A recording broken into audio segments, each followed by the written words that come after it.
So இன்னைக்கு நான் என்ன கேட்டேன், இப்போ கடைசி ஷெட்யூல் ஆச்சு, இப்போவாவது நான் வந்து டைரக்டர் மீட் பண்றேன், நீங்க ரோல் கொடுங்க கொடுக்காம போங்க, அட்லீஸ்ட் நான் 2 நிமிஷம் டைரக்டர் மீட் பண்ணி நான் பேசுறேங்க அப்படின்னு சொன்னா it is not possible, it is impossible அப்படின்னு சொல்றாங்க. என்னப்பா இப்படி அலை வைக்கிறீங்களேன்னு கேட்டா, ஜனநாயகன் திரைப்படத்தில் வாய்ப்பு இருப்பதாக கூறி ஏமாற்றிவிட்டதாக நடிகை சனம் ஷெட்டி நடிகர் விஜயை குறிப்பிட்டு வீடியோ வெளியிட்டுள்ளது பரபரப்பை ஏற்படுத்தியுள்ளது. சிவனேன் நான் இருந்தாலும் வந்து பிரச்சனை மாட்டுதுங்க, என்னங்க பண்றது. ஆக்சுவலி ஒரு பெரிய தர்ம சங்கடம் தான், இதை பத்தி பேசணுமா வேண்டாமான்னு இருக்கேன். ஏன்னா நம்ம தளபதி விஜய் சருக்கு சம்பந்தப்பட்ட விஷயம். இன்னைக்கு ஆக்சுவலா லேபர்ஸ் டே. டிக்னிட்டி ஆஃப் லேபர்ன்றது யார் என்ன தொழில் பண்ணாலும் எல்லோருக்கும் ஒரே மாதிரியான ரெஸ்பெக்ட் கொடுக்கணும், அவங்களுடைய உழைப்பு திறமையை மதிக்கணும்ன்றதுதான் இந்த லேபர்ஸ் டேயோட இம்பார்ட்டன்ஸ். கரெக்டா இன்னைக்கே வந்து என்னோட உழைப்பு என்னோட திறமை என்ன இன்சல்ட் பண்ணியிருக்காங்க. ஜனநாயகன் டீம்ல ஒரு அசிஸ்டன்ட் டைரக்டரா இருக்கிற ஒருத்தர், தளபதி படம் ஆச்சு, கடைசி படம் ஆச்சு, அவங்க கூட நடிக்கிற இந்த ஆசை இதுக்கப்புறம் நிறைவேறாதே அப்படின்ற ஒரு சின்ன ஹோப்ல ஒரு 6 மாசமா நான் வந்து ஃபாலோ பண்ணிட்டு இருக்கேன்.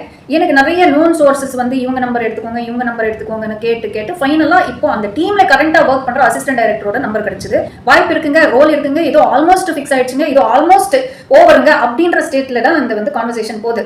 தப்பான வகையில எதுவுமே அந்த பாலியல் ரீதியில எல்லாம் எதுவுமே கான்வர்சேஷன் இல்லை, ஏன்னா நானே வந்து ஃபுல் ஸ்டாப் வச்சிருவேன். ஆனா அலைய வச்சாங்கன்றது இன்னைக்கு எனக்கு தெரிய வருது. ஸோ இன்னைக்கு நான் என்ன கேட்டேன், இப்போ கடைசி ஷெட்யூல் ஆச்சு, இப்போவாவது நான் வந்து டைரக்டர் மீட் பண்றேன், நீங்க ரோல் கொடுங்க கொடுக்காம போங்க, அட்லீஸ்ட் நான் 2 நிமிஷம் டைரக்டர் மீட் பண்ணி நான் பேசுறேங்க அப்படின்னு சொன்னா it is not possible, it is impossible அப்படின்னு சொல்றாங்க. என்னப்பா இப்படி அலை வைக்கிறீங்களேன்னு கேட்டா, ஏங்க நான் சின்ன லெவல் அசிஸ்டன்ட் டைரக்டருங்க, உங்களை ரெஃபர் பண்ற அளவுக்கு எல்லாம் எனக்கு பவர் இல்லைங்கன்னு சொல்றாங்க. அப்புறம் 4 மாசமா என்ன பேசிட்டு இருக்காங்க, புரியுதுங்களா?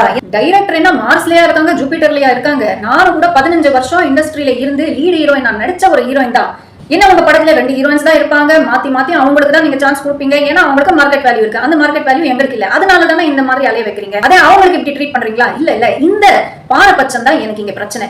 தளபதிக்கு சத்தியமா இந்த விஷயம் தெரியற வாய்ப்பே கிடையாது, அதனாலதான் அவங்க கவனத்திற்கு வரணுன்றதுக்காக தான் இந்த வீடியோ நான் பண்றேன். நான் மக்கள் பிரச்சனை ஏன் பிரச்சனை அப்படின்னு இறங்கி நிறைய நல்ல விஷயங்கள் பண்ணிட்டு இருக்காங்க தளபதி. உங்க டீம்ல இந்த என்ன கான்டாக்ட் பண்ணாங்கன்னா இந்த அசிஸ்டன்ட் டைரக்டரோட டீடைல்ஸ் எல்லாம் நான் தரேன், நீங்களா விசாரிச்சு என்ன ஆக்ஷன் எடுக்கணுமோ எடுங்க. என்னோட பிளெஸிங்ஸ் உங்களுக்கு எப்பவுமே இருக்கும் தளபதி. உங்களுக்கும் உங்க ஜனநாயகன் படத்துக்கும் உங்க பொலிட்டிக்கல் கரியருக்கும் மனசார்ந்து நான் விஷ் பண்றேன். செய்திகளை உள்ளது உள்ளபடி தெரிந்து கொள்ள ரெஃப்ளெக்ட் நியூஸை சப்ஸ்கிரைப் பண்ணுங்க.